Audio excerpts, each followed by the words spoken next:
So, Hi. good evening. Pangalan po ng dakilang Panginoong Jesucristo, isang mapagpalang gabi sa bawat isa. Dito po tayo sa kaaning pagpapasalamat na ginaganap natin tuwing ikatlong linggo bawat buwan. Ang ating pong tatalakayin o bibigyan ng buhay ayon po sa Mateo, Kapitulo 7, versikulo 14 hanggang 23. Pero po, ang nakalagay sa 14 ay meron po siyang karugtong. Sabi sa 14, kapag makipot ang pintuan at makitid ang daang patungo sa buhay. Para makunawaan natin yung makipot na pintuan, meron po sa 13, ayo'y magsipasok sa makipot na pintuan. Na kumbaga, ito ay sinabi ng ating dakilang Panginoon na kinakausap niya ang mga taong nakapaligid sa Kanya na magsipasok sa makipot na pintuan. Halimbawa po, bawat isa sa atin ay gustong baguhin ang sarili, gustong magsisi, magbalik loob sa Diyos. Pero halimbawa, merong tao na gusto natin magbago ang kanyang pagkatao. Wala tayong karapatan para baguhin siya. Dahil hindi sinabi na ipilit ninyong ipasok sa pintuan, kundi magsipilit kayo. Kundi, ibig sabihin, bawat isa ay gagawa ng sarili niyang pamamaraan upang makapasok doon sa makipot na pintuan.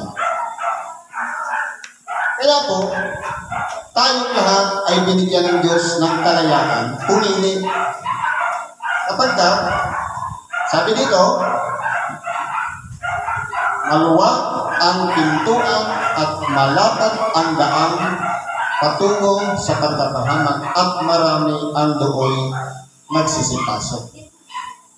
Ang tanong, sa papaanong paraan ba nakakapasok sa malapad na daan ang mga tao? Na kung titingnan natin, ang makipot na pintuan, ito na yung pamumuhay nating mga tao na marami ng limitasyon. Na kumbaga dati, malaya natin nagagawa, pero dahil sa mga kautusan, dahil sa mga panuntunan o mga batas, ito po ang nagtuturo sa atin para limitado na ang ating mga galaw. Ito po yung makipot na pintuan. Kaya dito sa karugtong, sapagkat makipot ang pintuan at makitid ang daang patungo sa buhay. Yung bang gagawin natin ng isang bagay, sisitahin tayo, papayuhan tayo, huwag yan. Ito na po yung makipot na pintuan.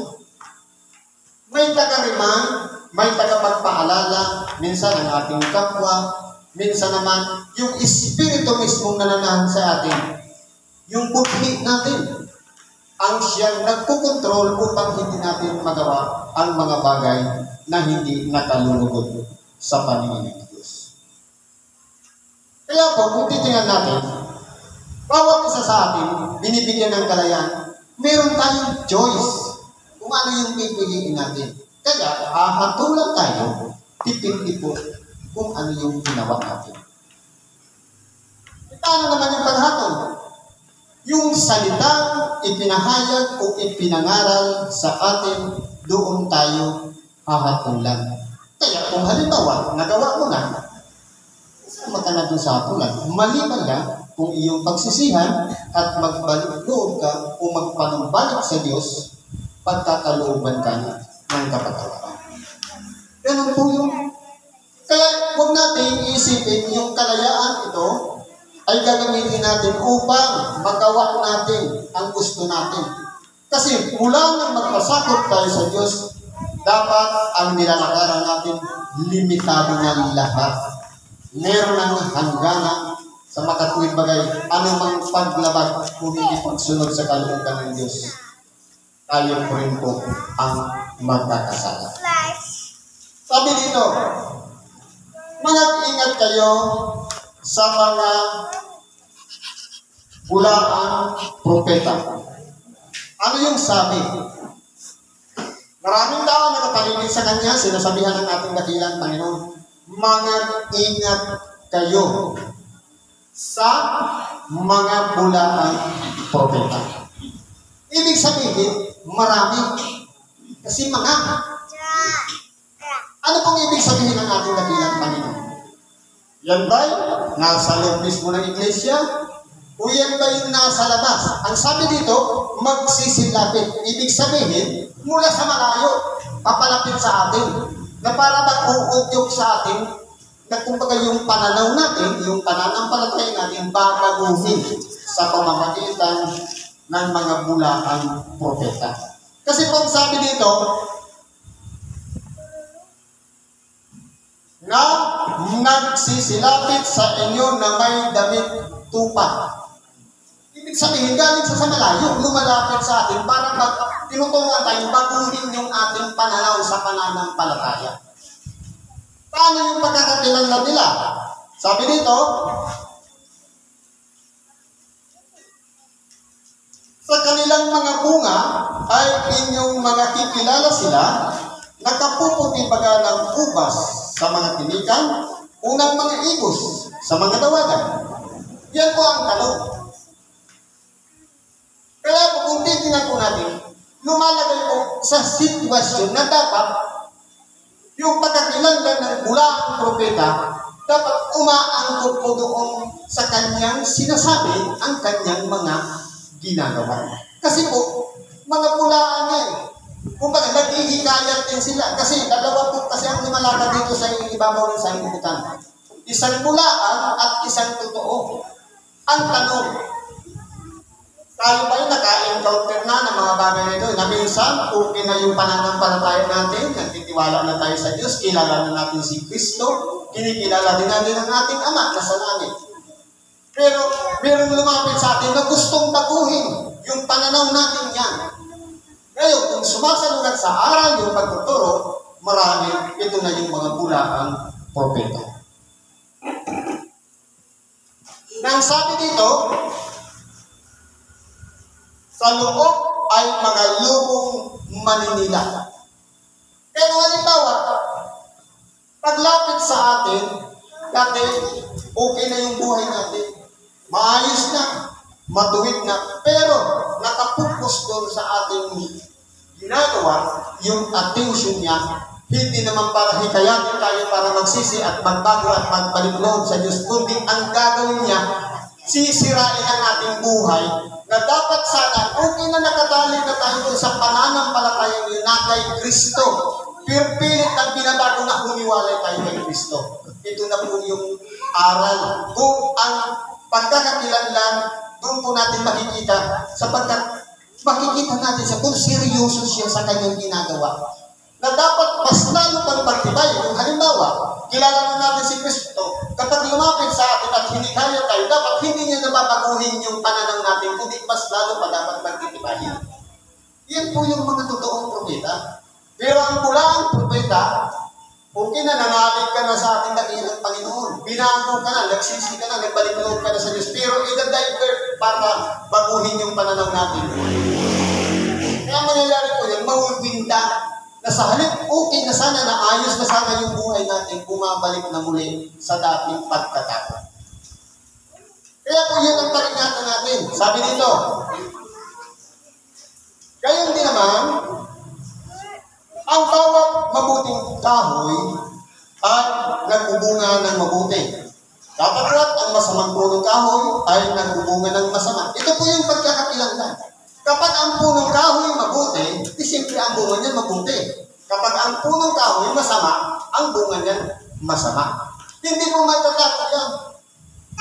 Na kahit sabihin natin, mabuti akong punong kahoy, pero nakikita ko yan sa gawa. Ito kasi yung bunga, yung mga gawa.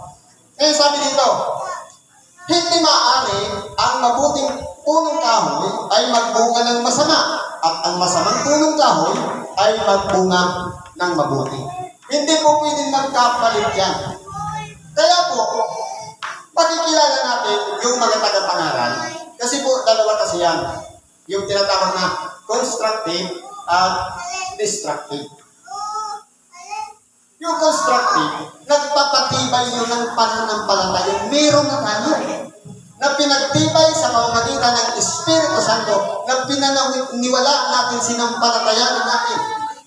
Ito na yung pinakapundasyon ng ating pananampalataya. Nakatayo sa ibabaw ng bato na walang iba ang ating dakilang Panginoong Jesucristo. Ngayon, kapag may lumapit sa atin at mas lalo pang pinagtitibay yun, ito na yung mga totoong propeta. Pero yung mga pulaang propeta, walang iba yung sisirain na dapat nakapatong na sa ibabaw ng pundasyon na yun. Ang igagawin niya dyan, ihihiwalay niya tayo kay Kristo. Ito na yung mga destructive. Sumisira. Nang dapat sana, naging matibay na, naging matatag na, pero napabago pa. Dipindi po kasi yan sa tibay ng ating pananampalataya. Kung magpapadala tayo, kung malakas ang ating pananampalataya, hindi po tayo matitinag dahil ang batong yan, walang iba si Kristo. Hindi po yan madadaig ni naman. Kaya nga sinabi niya, sa ibabaw ng batong ito, itatayo mo ang ating iglesia. Ang iglesia itinayo niya. Nasaan ba? Pang-worldwide yan. Hindi ibig sabihin doon lang sa Jerusalem o doon lang sa mga hindi. Kundi lahat ng nangangaral o pinapahayag ang pangalan ng ating dakilang Panginoon at sumasang-ayon sa mga aral na sinasabi sa mga banal na kasulatan. Kumbaga, nagkakaupungan sila. Ito po yung nagpapatibay na walang iba. Ito na yung iglesia ng ating dakilang Panginoon na itinayo niya sa ibabaw ng kanyang bato. Ibig sabihin, sumasabay din kasi ang masama na walang iba, sinisira yung mga pagsasama-sama ng pagkakapatiran. Sabi nga dito, bawat punong kahoy na hindi nagbubunga ng mabuti ay pinuputol at inihahagis sa apoy. Meron pong kahihinatnan yung mga punong kahoy na hindi nakapagbubunga ng mabuti. Ano po ba yung bungang mabuti? Halimbawa, sa kalagayan natin, tayo'y nananalig sa Diyos. Meron tayong pagsampalataya sa Diyos. Ngayon, dahil tayo nasa loob ng iglesia, isa tayong katawan, sabi niya, sakit ng kalintingan, sakit ng ramdam po yun ang buong katawan. Ibig sabihin, kapag may problema sa pagkakapatiran, involve lahat. Kinakailangan ko, sa bawat isa sa atin, makilala natin na tayo ba'y karapat-dapat sa paningin ng Diyos. Ako ba'y nagbubunga ng mabuti?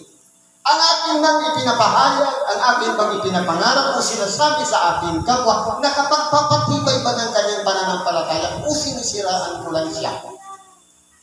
Ngayon, kung makikita mo na rin yan, kung may pagpapalaga tayo sa bawat isa at minamahal natin ang ating kapwa, ibig sabihin, kapag yan nakagawa ng masama, lalapitan mo, Brad, mali yung ginawa mo.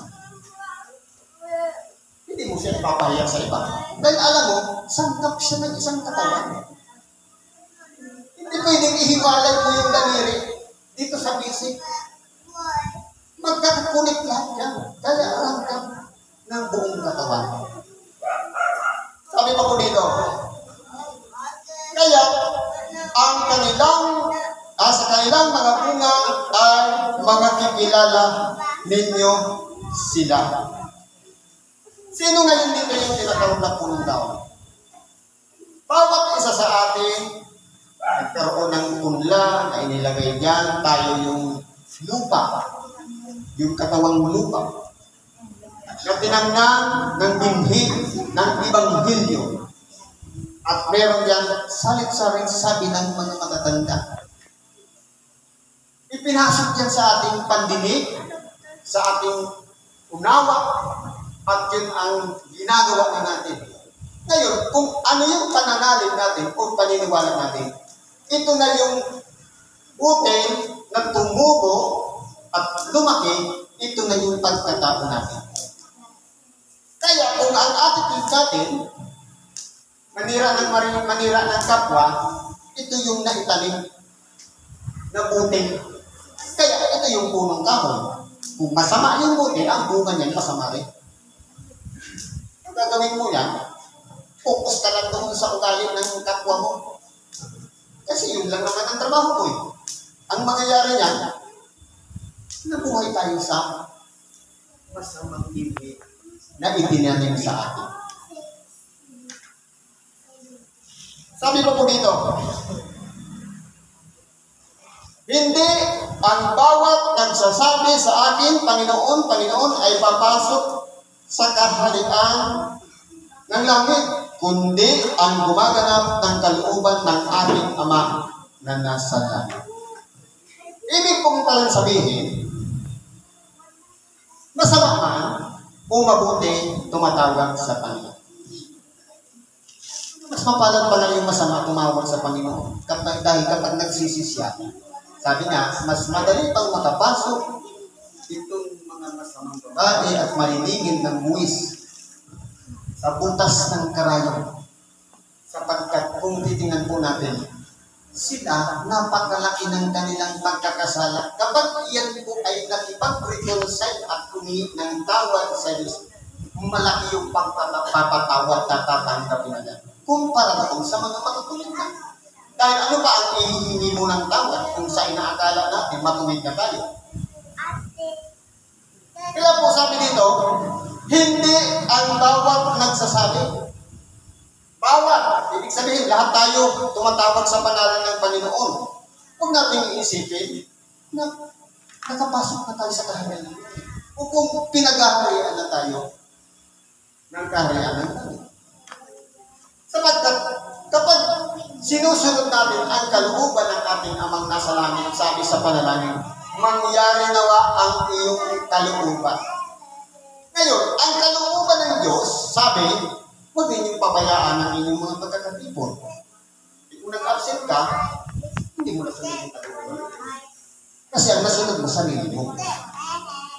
Kasi kung ang kalooban ng Diyos, walang iba, sa bawat pagtitipon, nandoon dapat kasama ka sa pagluluwalhati niya ng kanyang pangalan. Dapat involved tayo. Pero kung halimbawa, na-miss natin, hindi tayo nakapag-attend sa araw na gawain, nasunod natin yung sarili nating kalooban. Imposible kong sabihin natin, nasunod ko yung kalooban ng Diyos. Kasi po, ang kalooban ng Diyos, walang iba. Gawin, sundin ang kanyang kalooban. Na walang iba, kasama tayo sa kawan. Ba't tayo malayo sa kawan? Ibig sabihin, kinikilala natin sa ating sarili na hindi tayo kabilang sa kawan. Kaya kung titingnan po natin dito, Panginoon, papasok. Magpapasok pa sa ating puso. Ngayon, ang patayan dito, kapag ginaganap natin ang kalooban ng ating Amang nasa langit. Halimbawa, masama ang panahon. Kapag kalooban ng Diyos, hindi balakid yung panahon, pupunta ka. Dahil, yun ang nakataksa. Pero, kung merong pagsasaalang-alang, dapat mabasa ako, wala akong pamasahe, wala akong time, may gagawin na to, may lakad ako. Ibig sabihin, alin ba kayong nasunod doon? Yung kalooban natin o kalooban ng ating Amang nasa langit?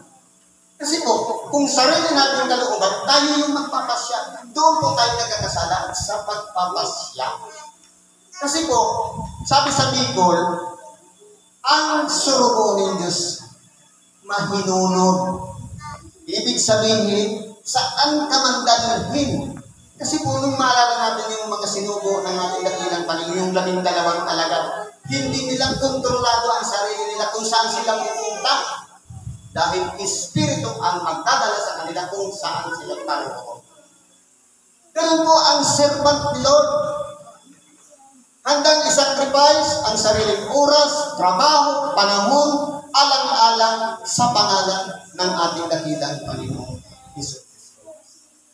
Halimbawa, delikado yung lakad mo. Baka mapahamak ako doon. Alam mo kung saan napupunta yung mga nangamatay sa pangalan ni Kristo? Sa ilalim ng bambana. Iniingatan ng Diyos yan. Kung takot tayong mamatay, pipikira ko, hindi mo pwedeng magpahayag. Kung kalooban ng Diyos, kung maalala natin si Propeta Jonas, alin ba yung sinunod niya?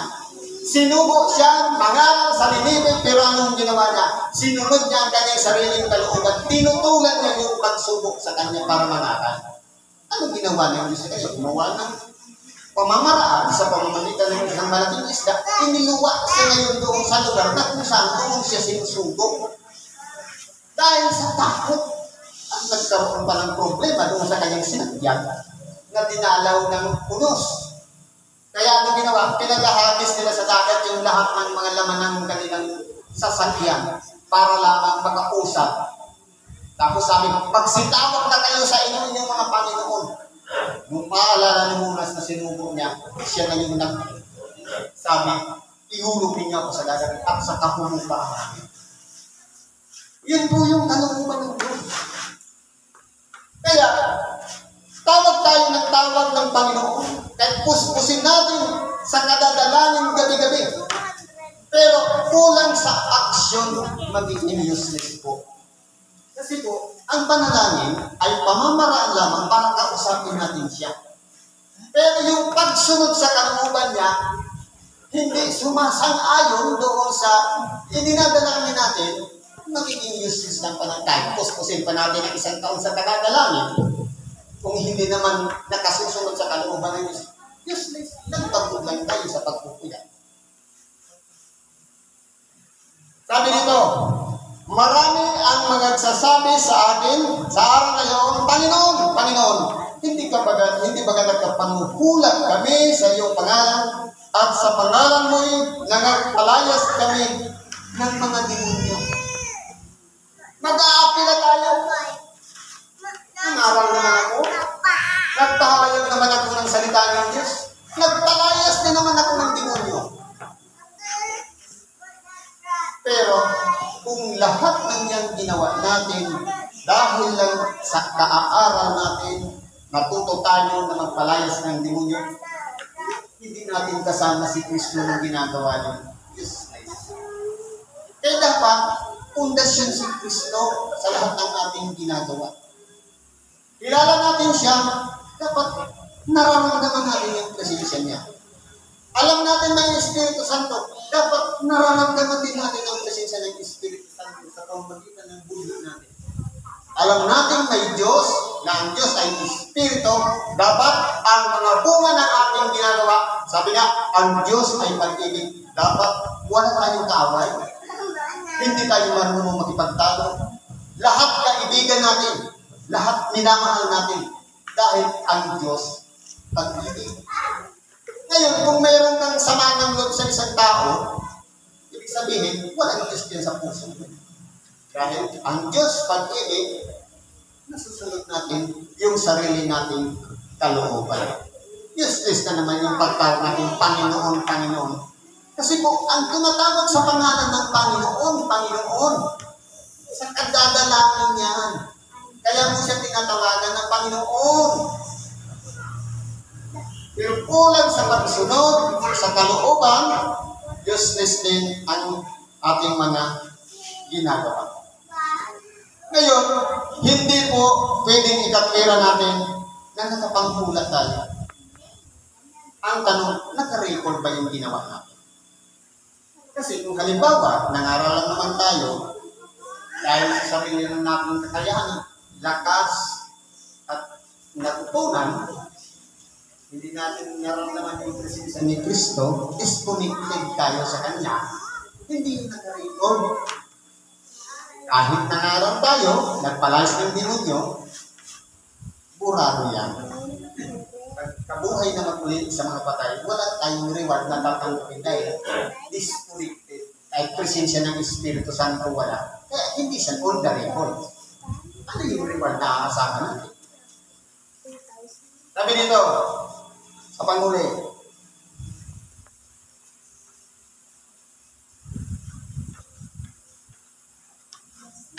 mayroon pa isang kapilangan. At sa pangalan mo, nagsigawa kami ng maraming gawang makapangyarihan. Kahit nakapagpagaling pa tayo ng may itong karamdaman. Kasi po, meron kasi ang tao abilidad. Natutukaran ng mga pag-aaral sa mga karunungang lihim. Tapos ina-apply mo natin, effective naman. Useless yan, bakit hindi kasama si Kristo? Mga gawang makapangyarihan yan. At kung magkakayo'y ipahahayag ko sa kanila, kailan may hindi ko kayo nakakilala, magsilayo kayo sa akin, kayong manggagawa ng katampalasan. Kaya po, ano po ba ibig sabihin ng gawang katampalasan? Walang iba yung pagtutol natin sa kalooban ng Diyos. Kasi po, kung tayo po ay tinatawag templo ng Diyos sa buhay, dapat po sikapin natin sundin lagi ang kanyang kalooban. Ano man ang ating ginagawa, may nasasakripisyo man tayo, mga trabaho, ginagawa, oras, na panahon, pagkaminsan niyang mga bagay na pansarili na naisasakripisyo natin, kahit pamilya, alang-alang lamang sa pagsunod sa ating dakilang Panginoon. Dapat doon po tayo mabuhay. Kasi po, kung nalalabag natin na parang sinusuot na natin yung kalooban ng Diyos, ito yung tinatawag na katampalasan. Kaya, kung titingnan po natin, bawat isa sa atin ay tinuturuan na sundin ang kanyang kalooban. Di ba gabi-gabi natin dinadalangin ang ama namin? Mangyari naman yung kalooban kung paano sa langit, gayon din sa lupa. Sa langit, may reklamador? Sa lupa, marami. Sa langit, may gumagawa ng masama? Wala. Dito, meron. Kaya po ang problema, ngayon, bawat punong kahoy makikilala sa kanyang bunga. Ibig sabihin, kapag ang punong kahoy niyan masama na ang laman, kinakailangan natin layuan. Sapagkat baka mahawak pa tayo. Pero hindi naman dapat natin husgahan. Dahil wala tayong karapatan mag-husga. Diyos lamang ang husga sa pamamagitan ng mga salitang kanya ipinahayag sa atin. Tayo lamang lang, base sa ating mga gawa, sa pamamagitan ng ibanghilyong ating tinanggap. Kaya nga, kung titignan natin, mas maigi pa yung kunti lang yung napakinggan ng ibanghilyo, kunti lang yung alam, kasi kung ano lang yung alam niya, yun lang yung pagbabatayan ng pagpapalo sa kanya. Marami ka ng nalalaman. Ngayon, mas malaki yung pagbabatayan ng pagpapalo dahil alam mo natin lahat. Kaya, pinili-pili, ginawa mo to. Alam mo yan, ibig sabihin, hindi natin pwedeng ikailayan sa Diyos. Alam niya kung ano ang laman ng ating mga puso. Kaya po, sa oras na ito, tinuturuan tayo dito ng ating dakilang Panginoon. Magpasakop, mag-surrender at sumunod sa kanyang kalooban. Para kung tayo man napagtaniman ng masamang butil na nabuhay tayo doon, naway mabago pa sa pangalan ng ating dakilang Panginoon sa pamamagitan ng pagsisisi at pagbalik loob sa Diyos na baguhin tayo ng ating pagkatao at mabuhay tayo sang-ayon sa kanyang kalooban. Ito po yung mabuting balita na kinakailangan natin gawin sa ating pang-araw-araw na pamumuhay. Kasi po, sabi nga, ang punong kahoy na masama, nagbubunga ng masama. Pero kapag nagbunga na ng masama, tingnan natin, santol, nagbunga ng santol, mangga, nagbunga ng mangga. May pakialam ba yung puno ng santol sa bunga ng mangga kung hindi siya nahinog? Ito wala. Sa dalawang tao, kapag yung isa nagbunga ng masama, wala kang pakialam kung masama yung bunga niya. ang hahatol ng salita ng Diyos. Ang iba, yung palagi natin napapakinggan, hatulan. Hindi sa pamamagitan natin, masama yung gawa mo. Ay karapatan. Dahil kahit ang tingnan mo ang mga punong kahoy, wala silang pakialam sa kapwa punong kahoy. Kaya ang gawin natin, magbunga tayo ng magbunga. Kung mabuti na yung punong kahoy na nariyan sa puso natin, pamungahin natin yan ng marami. Nang sa ganoon, mapakinabangan din naman yung ating pamumuhay dito sa ibabaw ng sanlibutan na hindi nasayang hanggang sa huling hininga ng ating buhay na walang iba. Gamitin itong pagkakataon na mabuhay dito sa ibabaw ng sanlibutan na makatulong sa kapwa, maramdaman ang ating kapwa ang pagpapahalaga natin sa kanila. Kung sila man ay nagkakamali dahil hindi pa nila alam ang salita ng Diyos, ibahagi natin ang salita ng Diyos. Turuan natin silang magsisi at magbago na yan ay makasama natin. Kasi kung ang lingkod ng Diyos, may pagpapahalaga sa bawat isa. Pero kung halimbawa, tinitingnan lang natin, sarili natin, tapos wala tayong pakialam sa iba, ano natin sasabihin na pinagaharian tayo ng Diyos? Walang pag-ibig na nananaig yan sa ating mga puso.